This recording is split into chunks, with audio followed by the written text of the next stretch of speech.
Now today I will be discussing the chapter 3, Liberalization, Privatization and Globalization of Indian Economic Development and a macroeconomic class 12 for the class 12. Okay. So in this chapter we will discuss about the policy of economic reforms. Economic reforms का मतलब क्या हुआ कि जब हमारी country 1991 के बाद, जैसे आपने इसके प्रीवियस चैप्टर में पढ़ा, बहुत सारी इकोनॉमिक पॉलिसीज लाए, हम फॉरेन ट्रेड किया, आपने IPR पढ़ी 1948, 1956 एंड 1991। उसके बाद हमारी कंट्री को ये फील हुआ कि हमारी कंट्री में कुछ इकोनॉमिक रिफॉर्म्स करने की ज़रूरत है। यानी इकोनॉमिक रिफॉर्म्स करने का मतलब क्या हुआ कि हमारे देश में कुछ आर्थिक सुधार करने की ज़रूरत है, जिनसे कि हमारी देश की जो इकोनॉमी खराब होती जा रही है 1991 के बाद, उसमें किस तरीके से इम्प्रूवमेंट लाई जाए। आपको पता है एज यू नो कि हमारी इकोनॉमी कौन सी है, मिक्स्ड इकोनॉमी है। मिक्स्ड इकोनॉमी का मतलब क्या हुआ कि इकोनॉमी में जिसमें कि कैपिटलिज्म एंड सोशलिज्म दोनों का समअप हो। Capitalism, socialism and mixed economy, 3 तरीके की इकोनॉमीज होती हैं। उसमें हमारी इंडिया ने कौन सी अडॉप्ट की है, मिक्स्ड इकोनॉमी अडॉप्ट की है। अब हमारी कंट्री में इकोनॉमी लाने की यानी इकोनॉमिक रिफॉर्म लाने की जरूरत क्यों पड़ी, उसके ये सारे रीजंस हैं, reasons for the economic reform. तो उसमें से सबसे पहला जो रीजन है वो क्या है, poor performance of public sector. जब हमारी कंट्री आज़ाद हुई, इंडिपेंडेंट हम हुए 1947 में, तो उसके बाद जो हमारी इकोनॉमी, हमें आपने चैप्टर 1 में भी पढ़ा था कि इंडस्ट्रीज में जो था वो बहुत ही कम इन्वेस्टमेंट गवर्नमेंट ने, ब्रिटिशर्स ने बहुत ही कम ध्यान दिया, तो हमारे इंडस्ट्रियल सेक्टर जो था वो सबसे ज़्यादा वीक था। और किसी भी देश की इकोनॉमी को बनाने के लिए सबसे ज़्यादा इम्पोर्टेंस भी किसकी होती है, इंडस्ट्रीज की होती है। तो poor performance of public sector, उस समय क्या था कि प्राइवेटाइजेशन तो था नहीं, क्योंकि प्राइवेट सेक्टर्स के पास इतनी ज़्यादा कैपिटल की सफिशिएंसी थी, कैपिटल नहीं थी। दूसरी क्या थी कि पब्लिक सेक्टर का बहुत ज़्यादा इंटरफेरेंस था, इसलिए भी नहीं वो सर्वाइव कर पाए।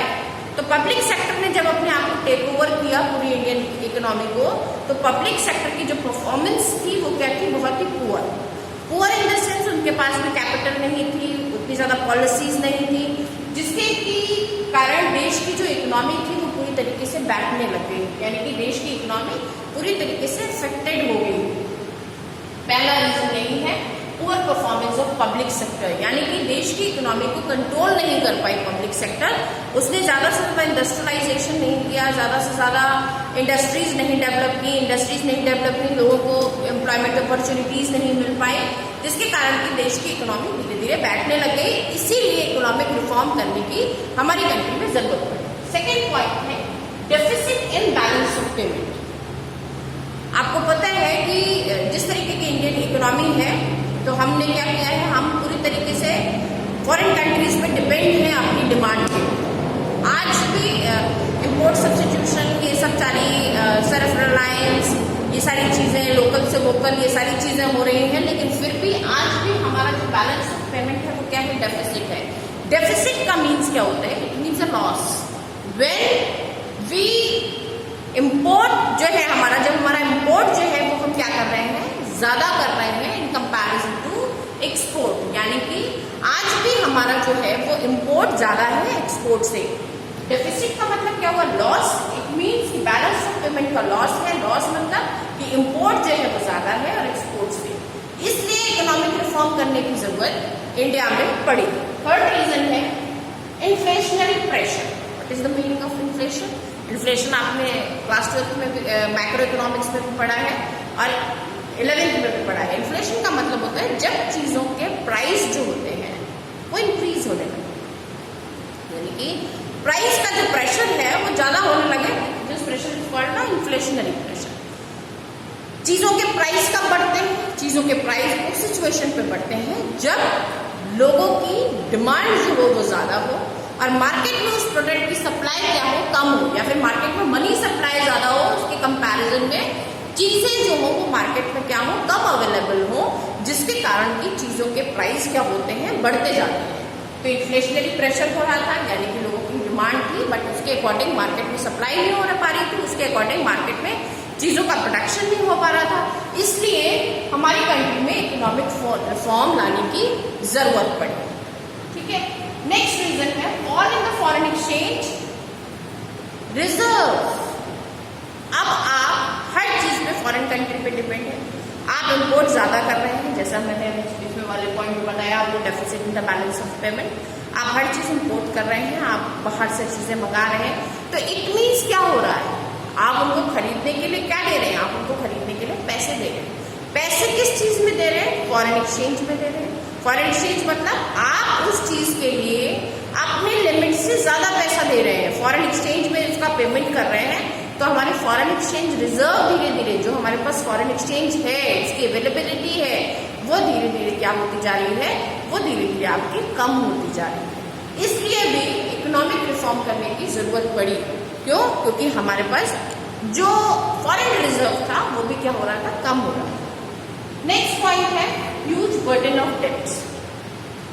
हम अपनी रिक्वायरमेंट्स फुलफिल नहीं कर पा रहे थे, तो हम क्या कर रहे थे, हम वर्ल्ड बैंक के पास जा रहे थे, हम मॉनेटरी फंड के पास जा रहे थे, हम दूसरी कंट्रीज के साथ क्या कर रहे थे, लोन ले रहे थे, दूसरी कंट्री से लोन ले करके अपनी चीजों को फुलफिल कर रहे थे, अपनी डिमांड को भर रहे थे।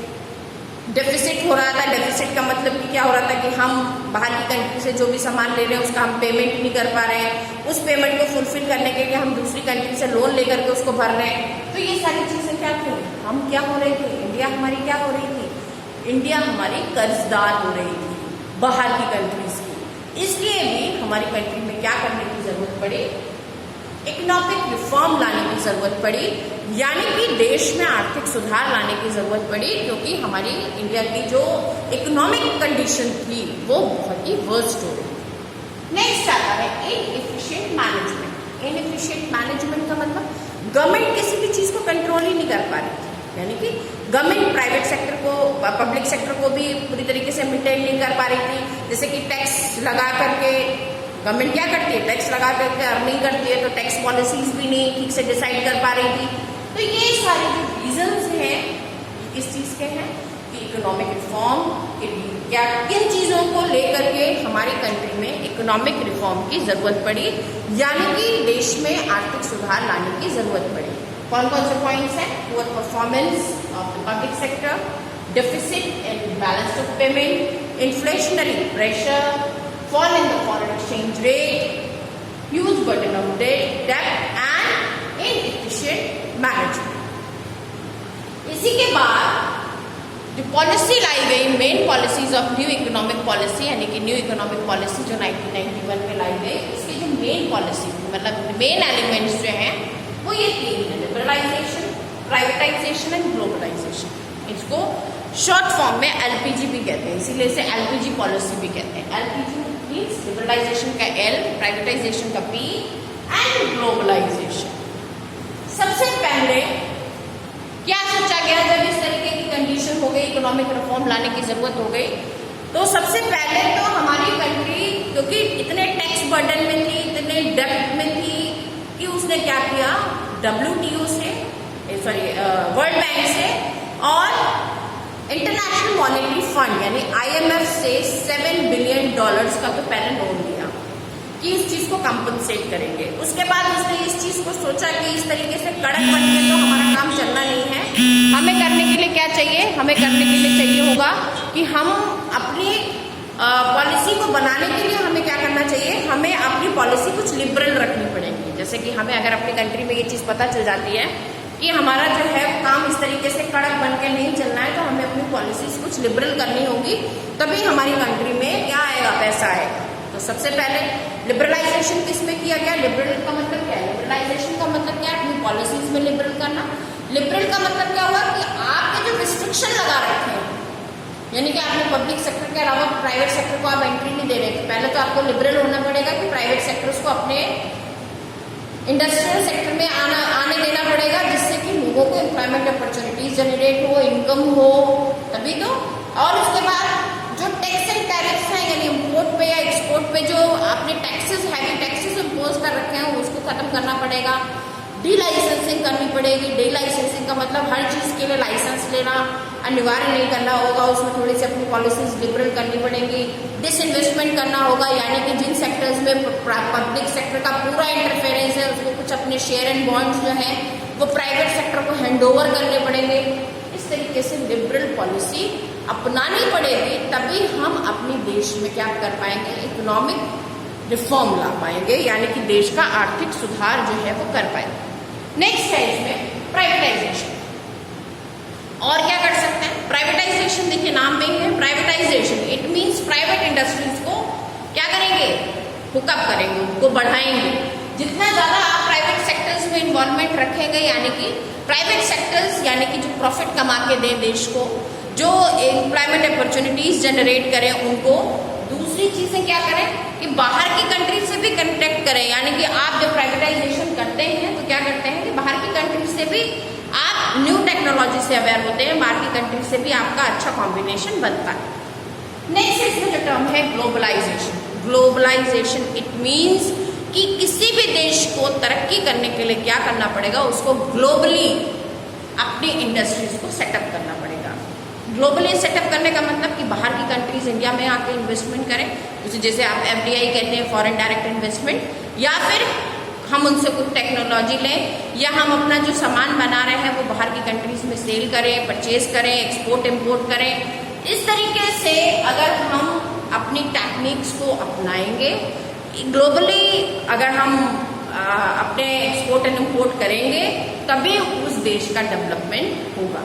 तो ये जो चैप्टर है ये आज इसकी बिगनिंग है। इस चैप्टर में भी आप लिबरलाइजेशन के क्या क्या फीचर्स हैं वो पढ़ेंगे, प्राइवेटाइजेशन के क्या क्या फीचर्स हैं, सारे इंपॉर्टेंट हैं। ग्लोबलाइजेशन बोर्ड के लिए बहुत इंपॉर्टेंट है, इसी में अभी आप इसी चैप्टर में आप WTO के बारे में पढ़ेंगे, वर्ल्ड ट्रेड ऑर्गेनाइजेशन है, गैट पढ़ेंगे। गैट जो है वो वर्ल्ड ट्रेड का ही ऑर्गेनाइजेशन का ही नाम है। किस तरीके से ट्रेड एंड टैरिफ पॉलिसी जो है वो डिसाइड होगी, क्योंकि जब अब WTO में क्या होगा, वर्ल्ड ट्रेड ऑर्गेनाइजेशन है, यानी पूरे देश भर में किस तरीके से ट्रेड होगा, किस तरीके से ट्रेड की पॉलिसीज डिसाइड करेंगे, वो पढ़ेंगे। उसके साथ साथ आप आउटसोर्सिंग पढ़ेंगे।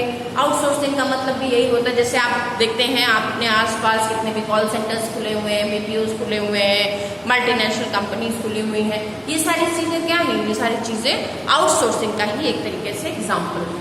तो आज के चैप्टर में ये सारी चीज़ें जो हैं आपको economic reform, reason for economic reform, किन किन चीज़ों को लेकर के इकोनॉमिक रिफॉर्म किया गया, वो सारे पॉइंट्स आप बहुत अच्छे से पढ़िएगा। और इसके बाद ये तीनों पॉलिसीज हैं, LPG जो पॉलिसी है ये आपके क्लास 12th के लिए बहुत इंपॉर्टेंट है, बोर्ड में इससे रिलेटेड क्वेश्चंस हर बार आते हैं।